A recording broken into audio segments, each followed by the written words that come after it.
हे घ्या तुमचे पैसे. आई शपथ, आई तू जाई अशी साकेला धाव ग आई. आज जरी पैसे मिळाले नसते तर काय झालं असतं. कमळे, अगं कसला विचार करत बसलीस, घे की पैसे. नाही दादा, म्हणजे तुम्ही हे काम लोकांच्या सेवेसाठी करताय. त्यासनी पाणी देताय, उन्हातानाचं टोप्या देताय. हे पुण्याचं काम आहे, मग त्याचं पैसे मी कसं घेऊ. इतके वर्ष झाले मी या संस्थेत काम करतो, पण असा विचार करणारे कोणी मला भेटलंच नाही. खूप छान संस्कार आहेत तुमच्यावर, पण माझा नाईलाज आहे. मला पण वरती उत्तर द्यावं लागतं. हे बघा, कोणाकडून काय काम करून घेतले ना ते दाखवावं लागतं. आणि महत्वाची गोष्ट म्हणजे हे पैसे तुझ्या मेहनतीचे आहेत. घे. कमळे, ते बरोबर बोलायल्यात, घे की पैसे. घे. घे.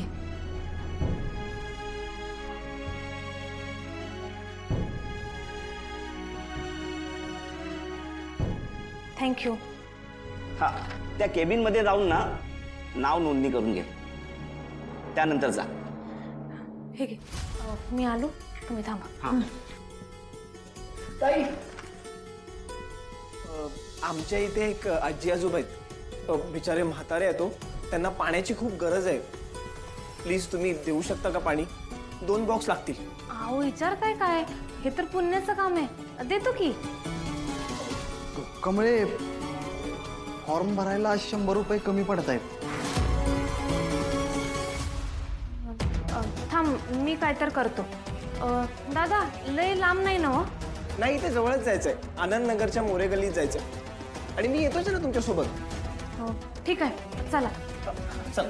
बंडा निघी, तुम्ही ते नाव नोंदून घ्या आणि डायरेक्ट कॉलेजला जाऊ. मी येतो. कमळे, नीट जा. हा, चल बंड्या.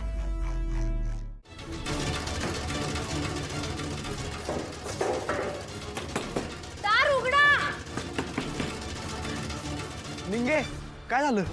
ऋषी सर, अहो आता काय करायचं. येळ तर संपत आली ना. आज जर फॉर्म भरला नाही तर सगळं वर्ष वाया जाईल. निंगी, शांत हो. हे बघ, काही झालं तरी आज तुमचा फॉर्म भरला जाणार. सर, खरं मला वेगळीच भीती वाटायला लागली.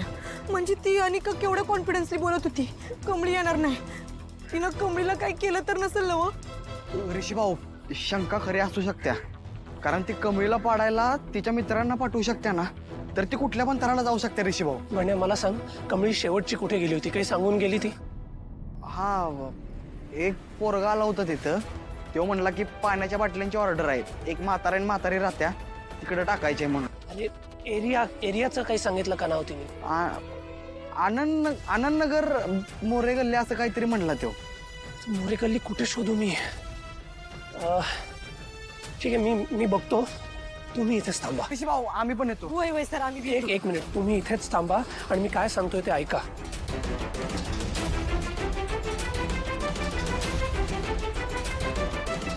कळलं?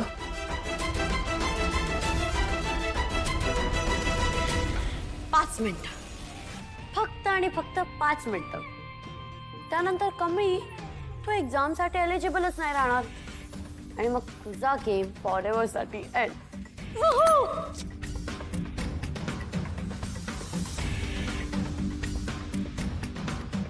मेरी कमी आएगी, मेरी कमी आएगी. हीच ओव्हर ऍक्टिंग करत होती ना निंगी चिंगी. मग आता कुठे गेली तुझी कमी टमी? हा, ते बघ, तिकडे बघ. फक्त 4 मिनिटं बाकी आहेत.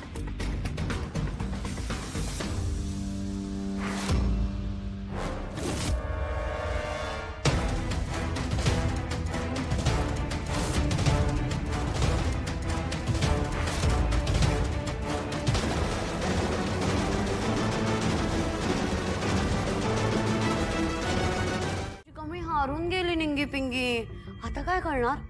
पण तिच्या एवढ्या हुशारीचा काय फायदा झाला ग? एक्झाम तर आता देऊच नाही शकणार. वर्ष वाया गेलं ना बिचारीचं. उगाच हुशारा मारत बसते. माझ्यापासून तर हारली. काय उभे काय? चला आवरा, गेम संपलाय. संपलाय गेम, कळतंय ना? अजून 1 मिनिट बाकी आहे. मूर्ख आहेस का? घड्याळ बघ. आम्ही कॉलेजच्या घड्याळाप्रमाणे वागतो. मग बघ ना.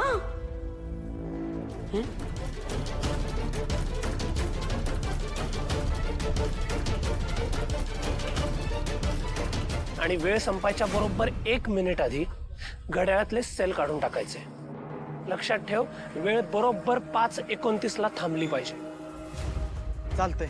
Tick tick 71, tick tick 70, tick tick 69, tick tick 68, tick tick 67, tick tick 66, tick tick 65, tick tick 64, tick tick 63, tick tick 62, tick tick 61. Madam please तुमचं घड्याळ 5 मिनिटं बंद करा. हा हो दादा 5 मिनिटं तुमचं घड्याळ बंद करा. हं? मॅडम 5:29 झाल्यावर तुमचं घड्याळ बंद कराल काय? नाही निंगे, मला नियम नाही मोडता येणार. मॅडम अहो कमरेसाठी एवढं करू शकताय की तुम्ही? अहो ते किती प्रामाणिक आहे हे तुम्हाला बी चांगलंच माहीत आहे की नाही? मग नको निंगे, मला नियम मोडायला नको सांगूस. मॅडम अहो एखाद्या मुलाचं शिक्षण महत्त्वाचं की नियम महत्त्वाचं? हां आणि 5 मिनिट इकडं तिकडं झाल्यावर काय बिघडते हो? ऐका की मॅडम प्लीज प्लीज मॅडम नाही म्हणू नका मॅडम. Madam please madam. बरं, मी बघते काय करते. Thank you madam.